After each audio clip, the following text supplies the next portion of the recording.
Bonjour Daniel Bokertov et nous commençons ce journal par un soupçon d'attentat hier soir au carrefour de Tapouar dans le nord de la Samarie. Et oui, Lana Bokertov, 2 soldats israéliens, des réservistes, ont été blessés après avoir été renversés par un véhicule palestinien. Dans un premier temps, on a cru, côté israélien, qu'il s'agissait d'un attentat à la voiture bélier. Mais ce matin, les enquêteurs de la police militaire semblent pencher pour la thèse de l'accident. En effet, le chauffeur du véhicule âgé de 21 ans, un taxi, a d'abord pris la fuite avant de se rendre quelques heures plus tard aux forces de sécurité israéliennes.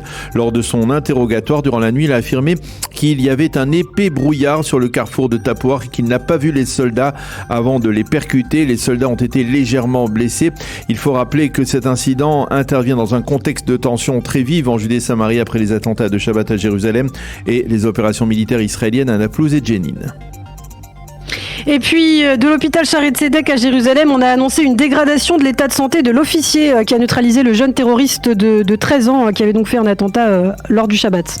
Oui, effectivement, cet attentat qui s'est produit dans la cité de David, donc contrebas des murailles de la vieille ville de Jérusalem. La famille du lieutenant Nadav, qui a été grièvement blessé avant même de neutraliser le terroriste, a indiqué que son état de santé s'était dégradé, qu'il était plus complexe qu'on ne le pensait à l'origine. La famille a demandé de prier pour le prompt rétablissement de Nadav Chaim Ben Irit. Dans le reste de l'actualité, le secrétaire d'État américain a terminé hier soir sa visite de 2 jours en Israël et à Ramallah. Oui, lors d'une conférence de presse donnée à Jérusalem en fin d'après-midi, Anthony Blinken a appelé à une désescalade de la violence en Judée-Samarie et à Jérusalem. Il a condamné les attentats de Jérusalem et a réitéré son souhait et celui de l'administration Biden de remettre sur le devant de la scène le principe de 2 États pour 2 peuples, qui est selon lui le seul moyen de parvenir à la paix et à la sécurité. Pour Blinken, cela passe par des restrictions de construction dans les implantations de Judée et de Samarie. Le secrétaire d'État américain a également évoqué le dossier iranien. Il a appelé le gouvernement Netanyahou à être attentif aux inquiétudes exprimées par la société civile israélienne, sous-entendu autour de la réforme judiciaire de Yariv Levin, et à agir dans le consensus.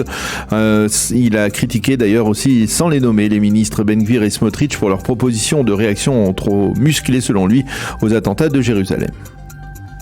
Et peu après le départ d'Anthony Blinken, le Premier ministre Netanyahou s'est fait interviewer par la chaîne CNN. Oui, dans cette interview, M. Netanyahou a refusé d'endosser spécifiquement la responsabilité d'Israël dans l'attaque contre la fameuse usine d'armes d'Ispahan dans la nuit de samedi à dimanche. Mais il a reconnu de manière très floue qu'Israël avait, je cite, agi récemment contre des sources d'armes en Iran. Il a également évoqué la réforme de Yariv Levin et il a affirmé qu'il était prêt à entendre ce que l'opposition avait à dire à ce propos. Cependant, il a déclaré que c'était l'opposition qui provoquait un effet de panique alors que cette même opposition s'était alliée dans le gouvernement Bennett Lapid avec les frères musulmans, le fameux parti Ra'am, qui sont anti-LGBT. C'est une forme d'hypocrisie, a dit Binyamin Netanyahou. Par ailleurs, le Premier ministre a reconnu que l'un de ses principaux objectifs était l'instauration d'une paix entre Israël et l'Arabie Saoudite. Aujourd'hui, Daniel, que la conseillère juridique du gouvernement, Galit Baharav Miara, doit rendre public son avis sur la réforme judiciaire de Yariv Levin. Et l'on estime que la conseillère exprimera son opposition farouche à de nombreuses clauses de cette réforme. Elle devrait expliquer pourquoi, selon elle, cette réforme renforce le pouvoir de l'échelon exécutif et parlementaire et pourquoi il ne faut pas voter des lois déterminantes dans la précipitation. Toutefois, Madame Baharav Miara devrait aussi appeler à l'ouverture d'un dialogue autour de la réforme. En marge, le président de la commission des lois de la Knesset, Simcha Rothman, du sionisme religieux, a déposé hier un projet de loi visant à limiter le droit de grève dans l'État d'Israël. L'objectif est de réduire les pouvoirs des syndicats israéliens qui sont très puissants. Une nouvelle initiative qui fait déjà l'objet de critiques de la part de l'opposition.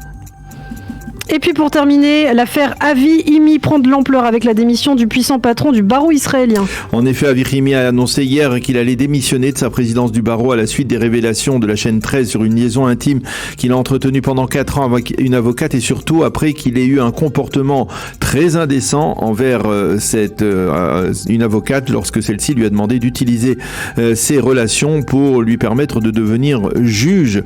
Il faut rappeler que le barreau israélien possède 2 représentants sur les 9 membres de la fameuse commission de nomination des juges et que dans la réforme judiciaire de Yariv Levin, le barreau perd ce privilège. La police a décidé d'ouvrir une vérification pénale dans l'affaire Himi.